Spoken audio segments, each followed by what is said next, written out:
Hi, my name is Kevin and I collect old irons.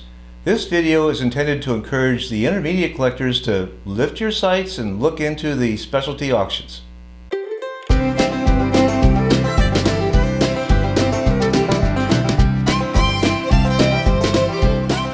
In a previous video, we spoke of 3 ways that you can buy old irons. Those are at the antique shops, online like in eBay, and the specialty auctions.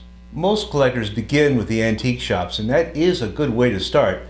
But what you find there is really the common stuff with very little chance of finding something that's rare and valuable.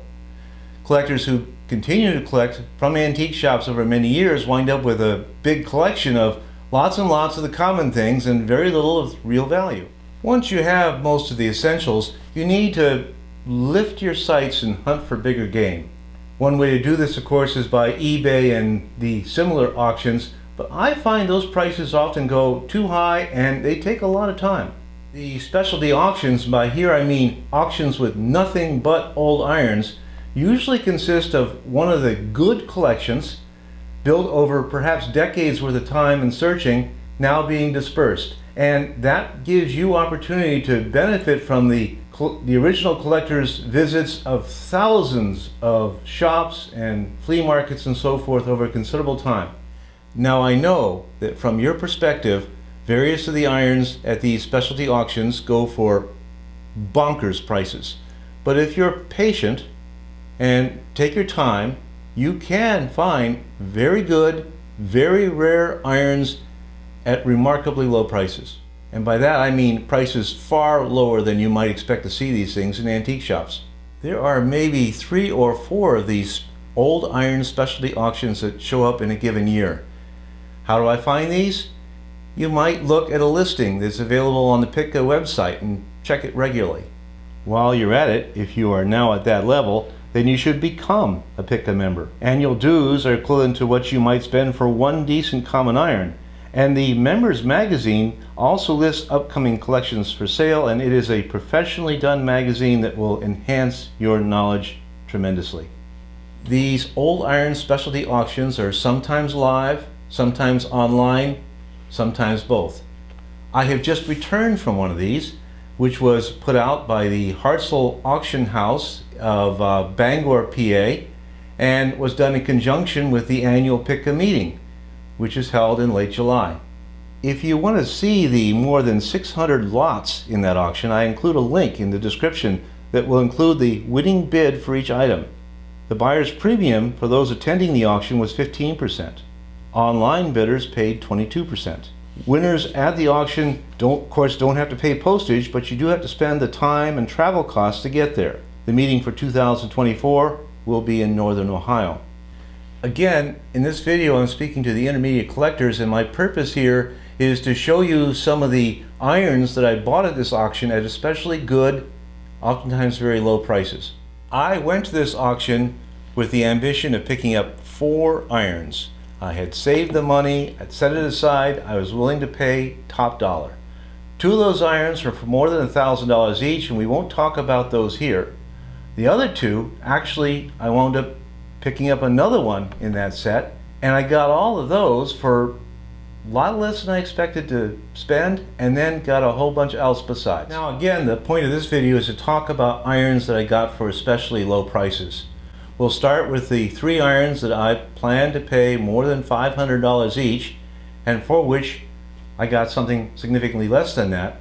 And then there were some other irons that I paid in the circa 100 plus range, and some for less than $50.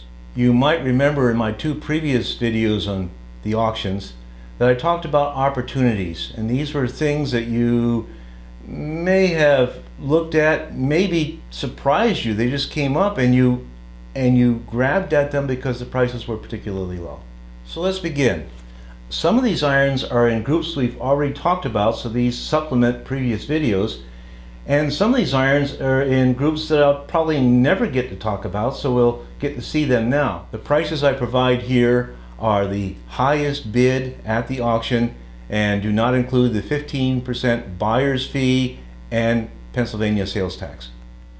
We will start with the 3 irons that I had a particular desire for, and for which I expected to spend $700, $800, maybe more dollars for, but actually got for much cheaper. And then we'll talk about some of the other irons at lower prices that I got as well. There were two rotating flat irons in this auction. Both of them are quite rare, quite unusual, and have been on my want list for a long time. Now, my plan was to buy one of these for $800 more if needed, and let the other one pass because I wouldn't have enough money to buy both. I wound up getting both because the price was lower than I expected. The first one to come up was this. This is a Frederick Myers 1872 patent. Now, Frederick Myers is one of the most innovative iron inventors of the 19th century. Person I would like to do a video on if I can find some of the personal information of his history. This is a rotating iron. I can push this and rotate this, and then it locks in place. A flat iron surface on one side, polishing surface at the other. I want this. I want it real badly. And I got it for $425. Maybe half what I was expecting to spend on this. And with that success behind me, I decided to bid on the Avery patented 1877 iron, and this is a really odd iron. This is a rotating detachable handle iron, and let's see if I can get this to work right. It's got a flat iron surface, it's got a polishing surface, and it takes a little experience to figure out how this works. I'm going to loosen this up. I can rotate it to the other surface, or I can take this handle on and put on another base that's been sitting on the stove. This is, let me start off by saying that this is a hard iron to develop some mastery of, and consequently I don't think very many of them are sold. This is a pretty rare piece, and I got this for the same price I got the other one, $425. Again, I got both of these for about the kind of money I was going to spend for one. Now, a word to the intermediate collectors. Some of you are saying, yeah, but that's $500 and I can't afford that kind of money.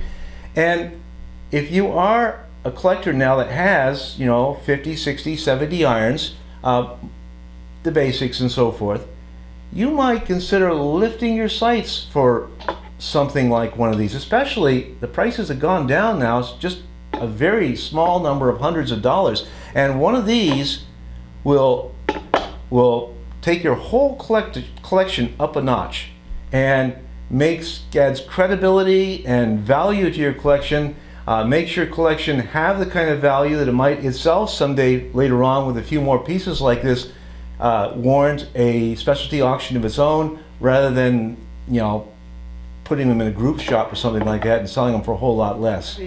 Having one of these in your collection means that other collectors will say, hey, that Kevin guy there has one of those Avery rotating flat irons. The prices of these rare and unusual irons has been going down, and it is now, I think, within your range. Go get them. The third of these somewhat more expensive irons that I got is the earliest of the Streeter combination fluters. This is the earliest of the Magic. Again, here is the top unit, here is the bottom unit, and it is a combination. I'm going to put this aside. Now I can use it as a flat iron. My good friend Rick Tyler says that this is one of only 3 of its type known. Rick has one, there's one in Romania, and now I have this one. It cost me $500, and this really rounds out my Streeter collection again. So there were 5 particularly high-priced irons. You've seen 3 of them in this auction. By and large, the rest of these were opportunities that I still had money left over because I got the main items less expensively than I anticipated, and I picked up some other irons as well. Let's take a look at some of these. I like the Fluters. and I spent some real money for the Streeter and another Fluter that I'd already bought, but I also bought a variety of other fluting irons for very little money. These bought as opportunities. The first of these, and this was very early in the auction, is a Climax machine fluter, and I learned a lot just getting this and comparing with the Adams fluter that I showed in the previous auction. These are essentially the same thing, except that this one has the spring externally, while this one has the spring beneath the iron. Interesting to compare these two. Now, about both of these, this one has the markings are stenciled, and some of them have decals, some of them have raised letters. The stenciling usually is lost through time, but this one has the stencils in still quite legible, and that makes the iron especially interesting to me. $50. This is a Mann fluting iron. For those of you interested in patents, the Mann had two patents a week apart, October 1 and October 8th, 1872, and this one does not have the button or something like that. You have to manually rotate this. Here's the Fluter bottom, here's the flat iron bottom. I had one of these already. It was missing the screw. I was willing and interested in upgrading if the price was right. $30. Wow. This was a lot with two fluting irons. Nothing special. This is quite common, but this one has a very unusual bottom plate, and I said, gee, if I can get that inexpensively enough, I'd like to add that to my collection. $25 for the pair. Now this is not a fluting iron. It looks just like a fluting iron. It looks just like the Charles Monroe patent 1871. There's the fluting surfaces, and you'll notice the handles are exactly alike, the markings are exactly alike, but this one's different. This is a slug iron, and by the way, the slug here exactly matches the pieces top and bottom. Does not have the screw that the fluting plate would have had. This is originally designed as a slug iron, and it's very unusual. I like the early American slug irons, but this has got something extra.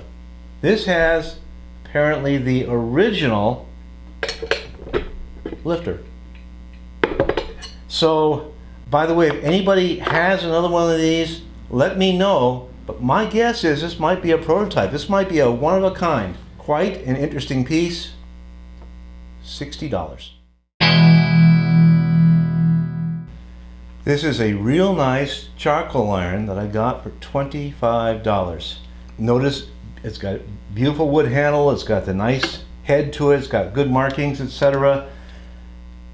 Why so low? And the reason is that this general configuration is pretty common amongst European irons, and probably fair to say that everybody at that auction already had one of these things, and so they weren't interested in buying another, saving money for other things, and so I got it very cheap. But now, of course, I don't collect the European irons, but this had something that particularly grabbed my fancy. This is the Venus patent here underneath the shield and on the top. And you know, many of you know me as an iron collector, but there's other people out there that know me because of my involvement with planets, and I have now several irons that have a planet name to them.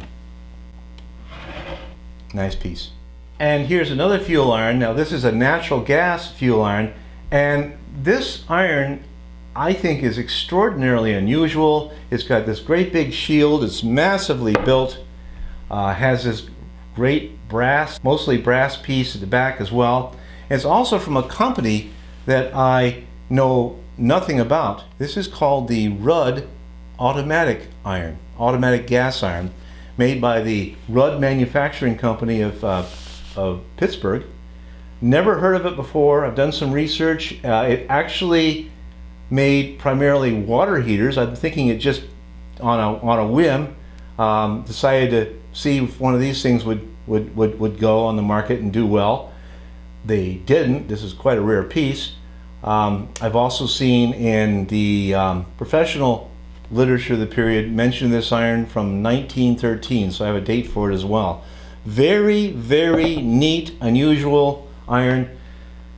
$140 here, so this is not a particular opportunity, but it is a piece that really enriches my natural gas iron collection. Now here is something that's different. This is a linen press. This is outside the limits to my collection. We did talk about collecting old irons, and I defined the idea of having limits and some things being things you just didn't have the time or money or room for, and that would be this. These things are usually very much full-size pieces of furniture. This one's smaller. It might be a toy, 1800s, late 1800s, judging by the woodwork. And what this is you would let's get this up a little higher. You could take a handkerchief or something like that and put this in here and press it. Again, usually large sized. This allows me to fill that otherwise gap in my collection without taking a lot of room and without spending a lot of money. This was $140. This auction had more than 600 pieces, and a lot of people, especially inexperienced people, can spend too much of their money too early. And my advice is to, be careful.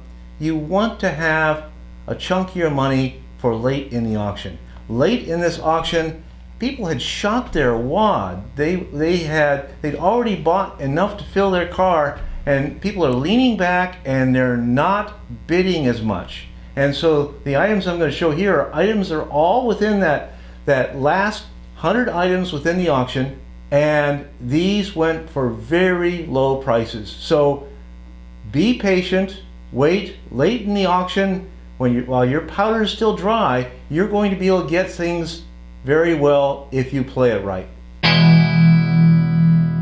So this is catalog number 543. Again, just a little more than 600 irons in the total auction. Still have the tag here.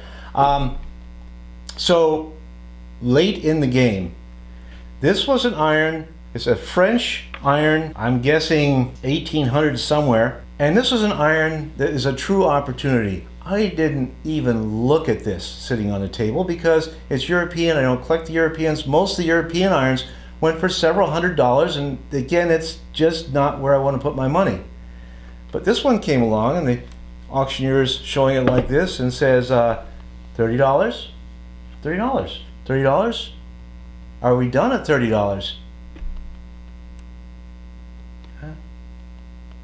I decided to lift my hand. Sold for $30. And the point here is, well, first of all, let's talk about the iron. This iron is a fantastic iron. I didn't look at it ahead of time. I didn't know exactly what I was buying, except I was getting it for $30. This is a beautiful piece. It's got some brass elements.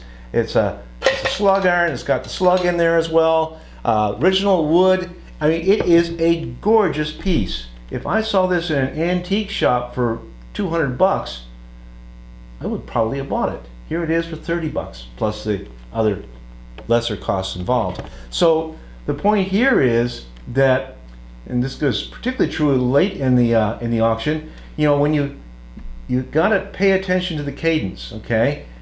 When that price is at a low price and staying there for a moment, been listed several times, it's just about ready to go, or it's just about ready to be passed on, push that button or raise your hand, and sometimes you're going to get something unexpected for a low price. I'm very happy with this piece.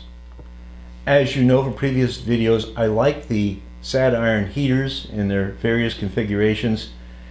There were some good heaters in this auction, and I couldn't pull those down. But again, late in the auction, this one came up, and what it is it's not cast iron. It is pressed steel. It's riveted together, quite lightly made. So here's the stand for 3 irons, and it's got the original cover, all in very good condition. $25. Haven't decided where I'm going to put it yet, but $25 is a really good price. This is another machine fluter. This is the Champion Fluter.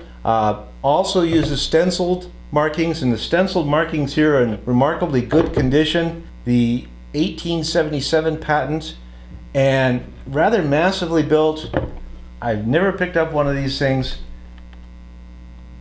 $35. Here's another item from late in the auction. This is catalog number 604. There's only 610 irons in the entire auction. So this is at the very end. Audience has even started to thin out by this point. This is a wooden box, and Louisa and I are talking about doing a video where we actually fire up and iron some of the polishing irons used for hats, used for collars. And you know what I need? I really do need, when I think about it, I need some collars. So this is an original collar box with some original collars that we can demonstrate in a later video. The whole thing here was $50, and I thought that was well worthwhile. So the point of all this is, to those of you who haven't tried these, the specialty auctions are an excellent opportunity to get unusual pieces that you will likely never see in an antique shop, and at surprisingly good prices. If you are patient, if you're careful, don't go crazy, you can do quite well. Finally, there's a group of laundry pressing devices that I will likely never get around to doing a video on. These are the electric Mangles. This example is presently up on eBay. I have found ads for these going back to 1919, and these are still being made. This ad's from 1947. My good friend Jerry Fingerman, Jerry used to run a laundry and been collecting irons for a long time. Both he and his wife have been presidents of PICA at one time or another.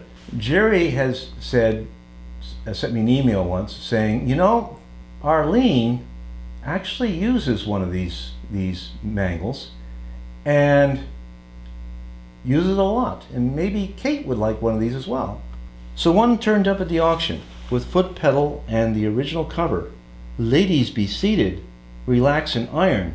I bought this for $80 as a joke gift for Kate. I mean, she was not at the auction. I needed to bring something home, and I don't think she's actually going to use it, but you know, it's nice for giggles. I love it!